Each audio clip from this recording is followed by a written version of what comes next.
All right.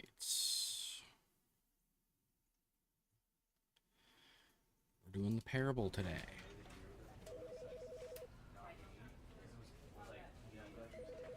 Should be a silly, goofy time.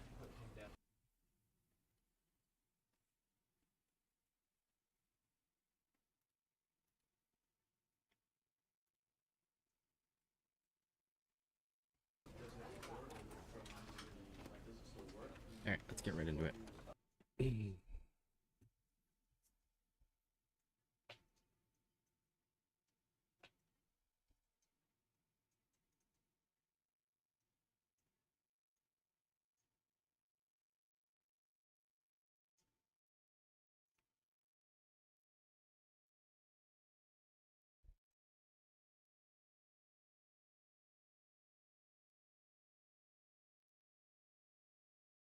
This is the story of a man named Stanley. Stanley worked for a company in a big building where he was employee. Why does the audio cut out when I tab out? It doesn't. And then it skips the cutscene when I click back in. That's so stupid.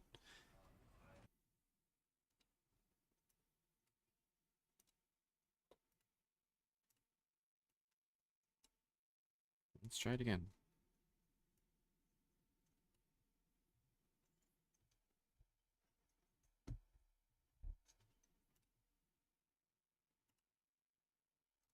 Where he was employee number 427. Employee number 427's job was simple.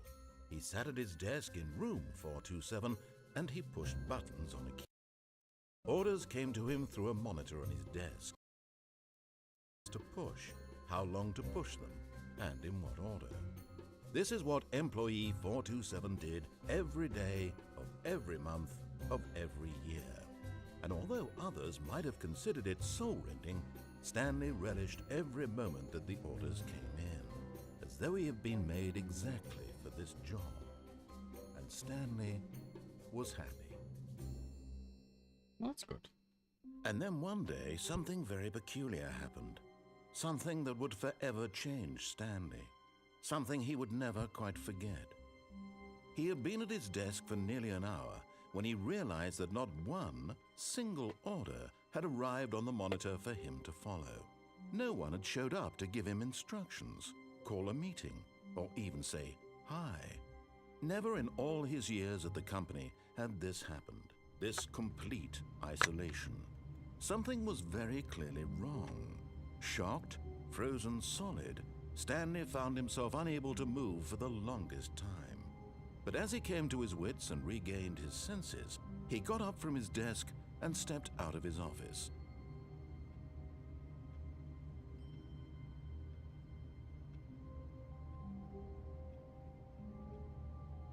I don't think he did. I'm fairly certain he didn't do that.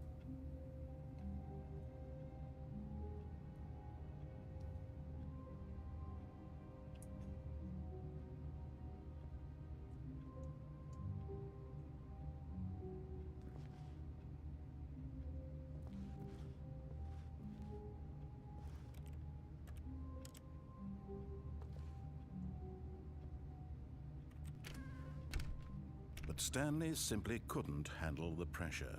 What if he had to make a decision? What if a crucial outcome fell under his responsibility? He had never been trained for that. No. This couldn't go any way except badly. The thing to do now, Stanley thought to himself, is to wait. Nothing will hurt me. Nothing will break me.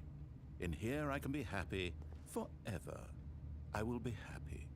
Stanley waited. Hours passed, then days. Had years gone by?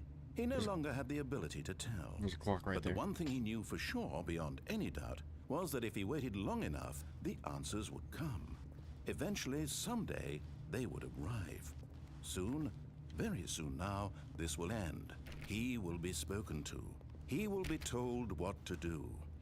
Now it's just a little bit closer. Now it's even closer. Here it comes. Damn it.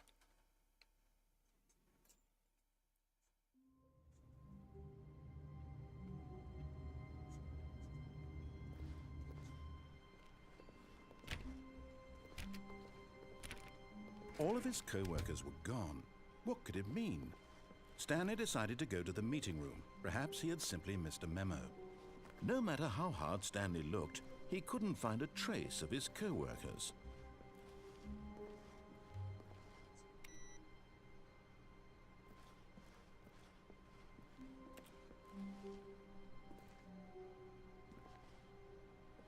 I like work, I just hate my boss.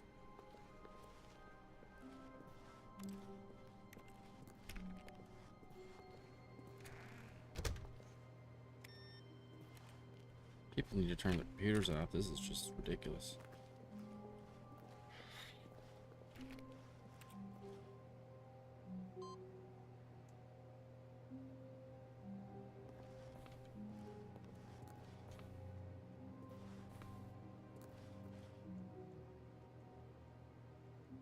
That's it.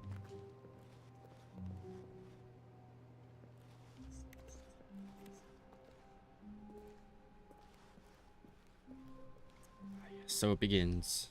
When Stanley came to a set of 2 open doors, he entered the door on his left. I think he did actually.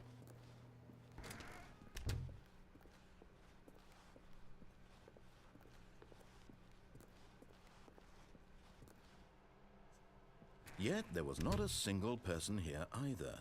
Feeling a wave of disbelief, Stanley decided to go up to his boss's office, hoping he might find an answer there.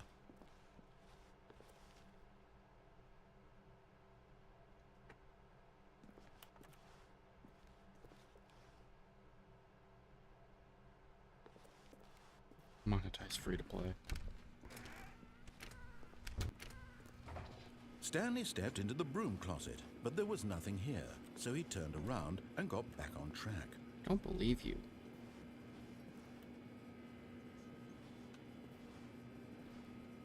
There was nothing here. No choice to make, no path to follow, just an empty broom closet. No reason to still be here. I don't know, there's duct tape. Duct tape's pretty useful in It survival was games. baffling that Stanley was still just sitting in the broom closet. He wasn't even doing anything. At least if there was something to interact with, he'd be justified in some way. As it is, he's literally just standing there doing sweet FA. Is that fuck all? Is that what that means? Are you really still in the broom closet? Yes. Standing around doing nothing? Yes. Why? I don't Please know. offer me some explanation here. I'm I can't. genuinely confused.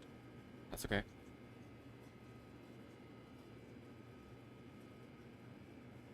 You do realize there's no choice or anything in here, right?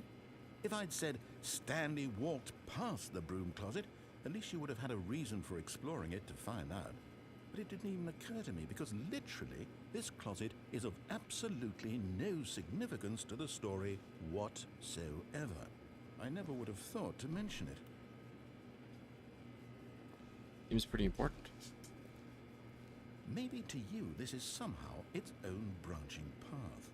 Maybe when you go talk about this with your friends, you'll say, "Oh, did you get the broom closet ending? The broom closet ending was my favorite." I hope your friends find this concerning. That's pretty good. I hope your friends. Stanley was fat and ugly and really, really stupid. He probably only got the job because of a family connection. That's how stupid he is. Okay. That or with drug money.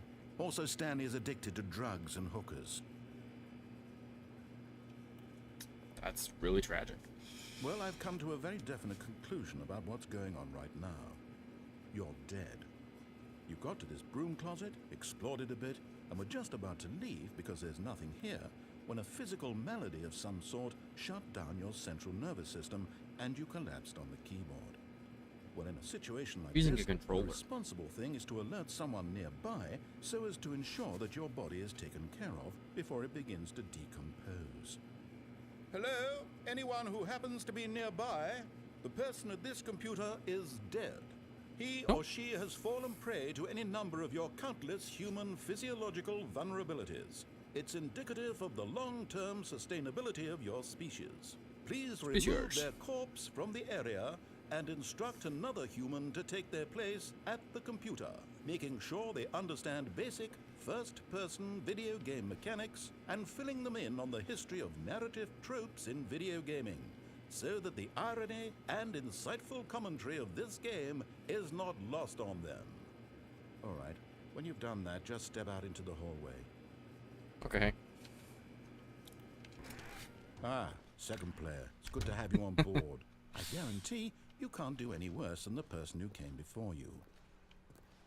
What if I... You too? Unbelievable. I'm at the mercy of an entire species of invalids. Perhaps there's a monkey nearby you can hand the controls to. A fish? Fungus? Look, you can hammer out the details. I'm not particularly picky. I'll just be waiting for when you're ready to pick up the story again.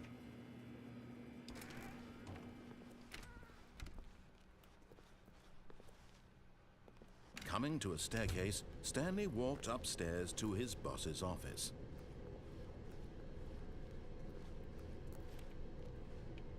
In fact, he went downstairs. But Stanley just couldn't do it. Yes, He good. considered the possibility of facing his boss. Admitting he had left his post during work hours, he might be fired for that. And in such a competitive economy, why had he taken that risk? All because he believed everyone had vanished? His boss would think he was crazy. And then something occurred to Stanley. Maybe, he thought to himself, maybe I am crazy. All of my co-workers blinking mysteriously out of existence in a single moment for no reason at all? None of it made any logical sense. And as Stanley pondered this, he began to make other strange observations. For example, why couldn't he see his feet when he looked down? Why did doors close automatically behind him wherever he went? And for that matter, these rooms were starting to look pretty familiar. Were they simply repeating? No, Stanley said to himself, this is all too strange. This can't be real. And at last, he came to the conclusion that had been on the tip of his tongue. He just hadn't found the words for it. I'm dreaming, he yelled. This is all a dream. Oh, what a relief Stanley felt to have finally found an answer, an explanation. His co-workers weren't actually gone. He wasn't going to lose his job. He wasn't crazy after all. And he thought to himself, I suppose I'll wake up soon. I'll have to go back to my boring real-life job pushing buttons. I may as well enjoy this while I'm still lucid. So, he imagined himself flying and began to gently float above the ground. Oh my god. Then he imagined himself soaring through space on a magical starfield, and it too appeared. It was so much fun, and Stanley marveled that he had still not woken up. How was he remaining so lucid? And then perhaps the strangest question of them all entered Stanley's head. One he was amazed he hadn't asked himself sooner. Why is there a voice in my head dictating everything that I'm doing and thinking? He's not dictating anything. Now the voice was describing itself being considered by Stanley, who found it particularly strange. I'm dreaming about a voice describing me, thinking about how it's describing my thoughts, he thought. And while he thought it all very odd and wondered if this voice spoke to all people in their dreams, the truth was that, of course, this was not a dream. How could it be? Was Stanley simply deceiving himself, believing that if he's asleep, he doesn't have to take responsibility for himself? Stanley is as awake right now as he's ever been in his life. Now, hearing the voice speak these words was quite a shock to Stanley. After all, he knew for certain, beyond a doubt, that this was in fact a dream. Did the voice not see him float and make the magical stars just a moment ago? How else would the voice explain all that? This voice was a part of himself too. Surely, if he could just... He would prove it. He would prove that he was in control, that this was a dream. So he closed his eyes gently, and he invited himself to wake up. He felt the cool weight of the blanket on his skin, the press of the mattress on his back, the fresh air of a world outside this one. Let me wake up, he thought to himself. I'm through with this dream. I wish it to be over. Let me go back to my job. Let me continue pushing the buttons. Please, it's all I want. I want my apartment and my wife and my job. All I want is my life exactly the way it's always been. My life is normal. I am normal. Everything will be fine. I am okay.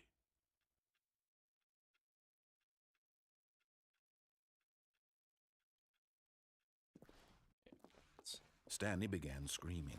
Please, someone, wake me up. My name is Stanley.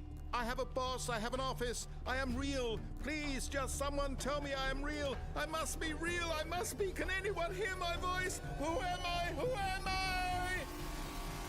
And everything went black.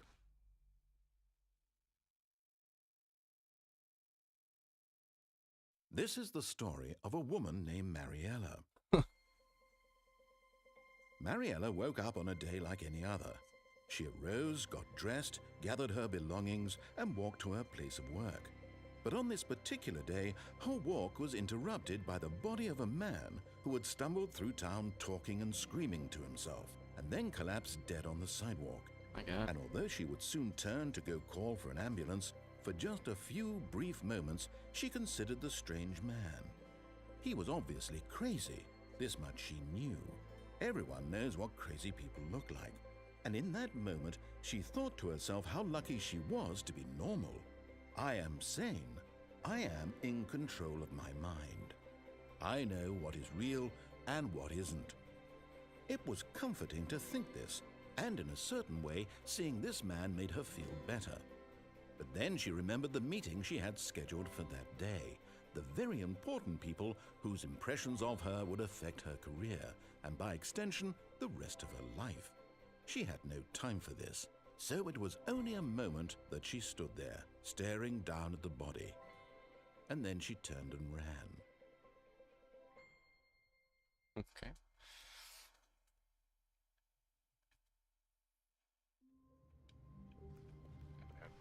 All of his co-workers were gone. What could it mean? Stanley decided to go to the meeting room. Perhaps he had simply missed a memo.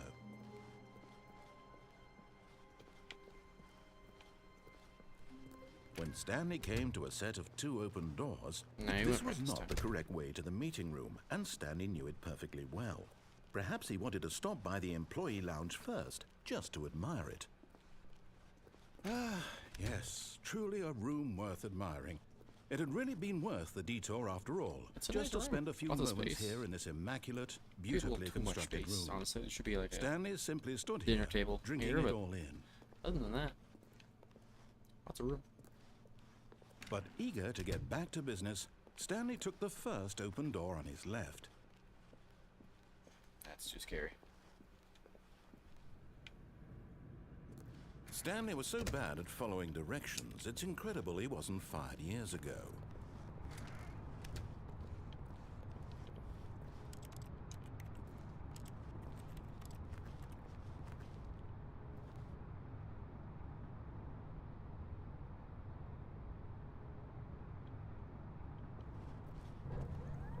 Look, Stanley, I think perhaps we've gotten off on the wrong foot here.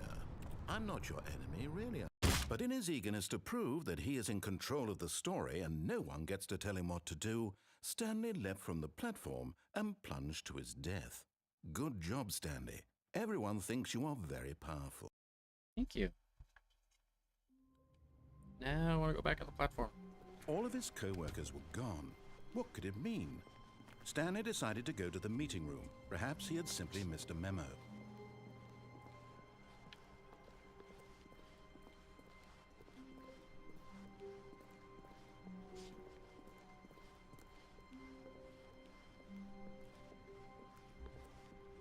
When Stanley came to a set of 2 open doors, he entered the door on his left.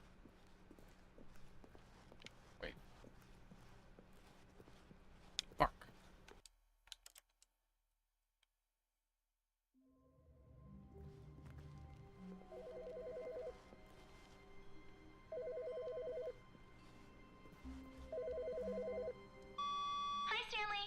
Just wanted to leave you a message to let you know there's a few things I need you to pick up on your way home from work today. We need milk, cereal, dish soap, spaghetti, get a thing of sugar, some bread, and coffee beans, whichever ones you like. I'll give you a call if there's anything I forgot. Thanks, sweetie. See you tonight.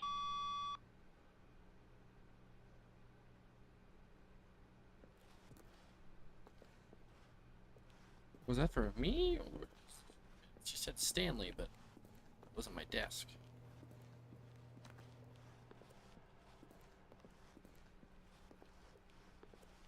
When Stanley came to a set of two open doors, this was not the correct way to the meeting room, and Stanley knew it perfectly well. Perhaps he wanted to stop by the employee lounge first, just to admire it. It's a nice it's a good lounge. Wow. Yes. This room. Really got that What a blue beautiful corporate room. color. What a gorgeous, gorgeous room. But eager to get back to business, Stanley took the first open door on his left. I'm not even gonna look at it, it's too scary. Stanley was so bad at following directions, it's incredible he wasn't fired years ago. Look, Stanley, I think perhaps we've gotten off on the wrong foot here. I'm not your enemy, really, I'm not. I realize that investing your trust in someone else can be difficult, but the fact is that the story has been about nothing but you all this time.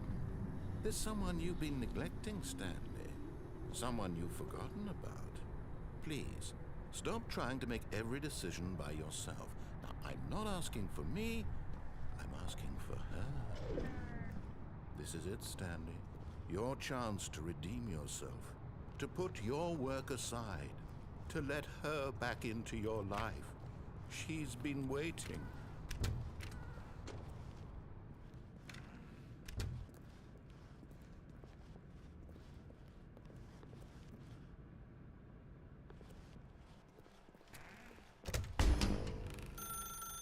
That's her, Stanley. You need to be the one to do this, to reach out to her. If you can...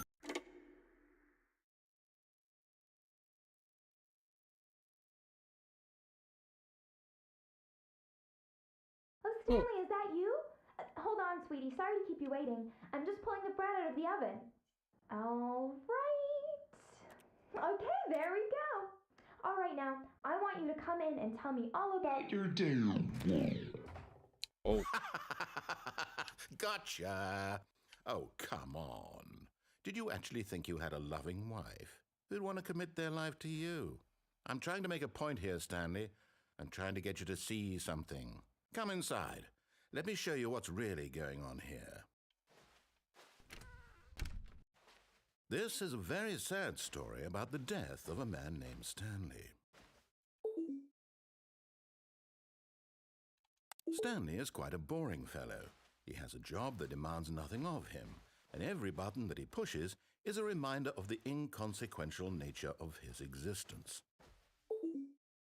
Look at him there, pushing buttons, doing exactly what he's told to do. Now he's pushing a button. Now he's eating lunch. Now he's going home. Now he's coming back to work.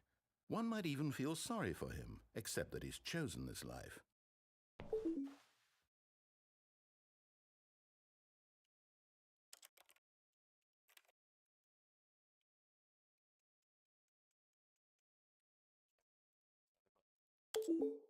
Has to be that one, I guess.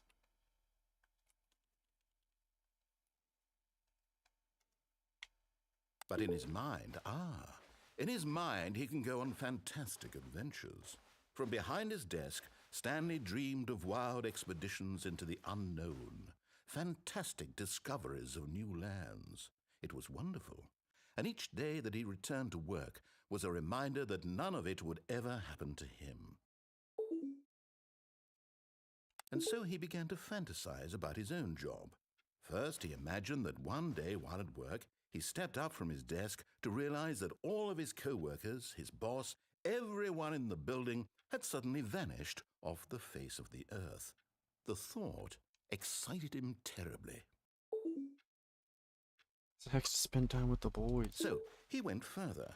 He imagined that he came to two open doors and that he could go through either. At last, choice. It barely even mattered what lay behind each door. The mere thought that his decisions would mean something was almost too wonderful to behold. As he wandered through this fantasy world, he began to fill it with many possible paths and destinations. Down one path lay an enormous round room with monitors and mind controls. And down another was a yellow line that weaved in many directions. And down another was a game with a baby. And he called it The Stanley Parable.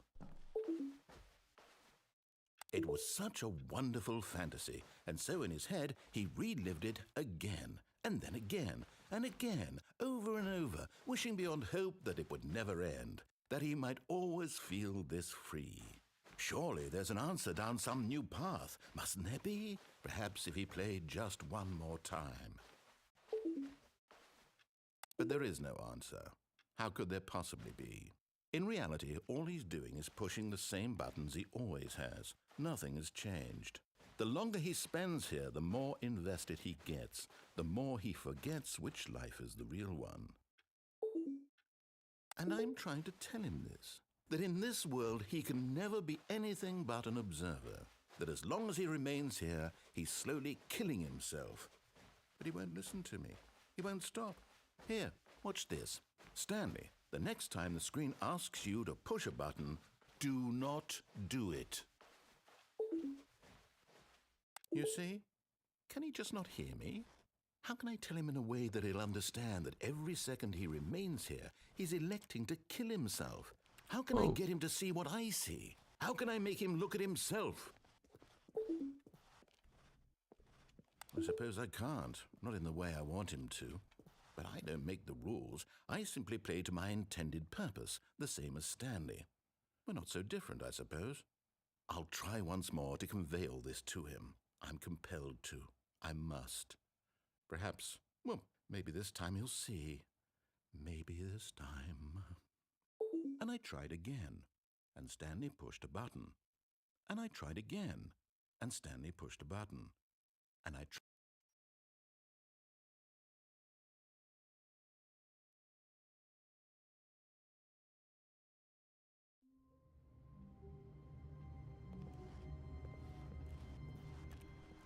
Just a step through this door, Stanley thought to himself, that's all I need. If I can make it through this door, I can make it through them all.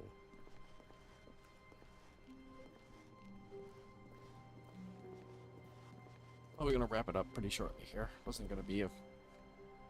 I might wrap it up right now, actually. I know it's been a lot of quick streams lately, but it's been a good reason. Back on again tomorrow, obviously.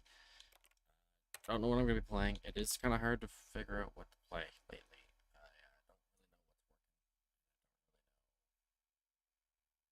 know how to handle it, but a lot of it is mindset. But ultimately, just gotta keep going every day, and that's the plan. Anyway, back again tomorrow. See ya.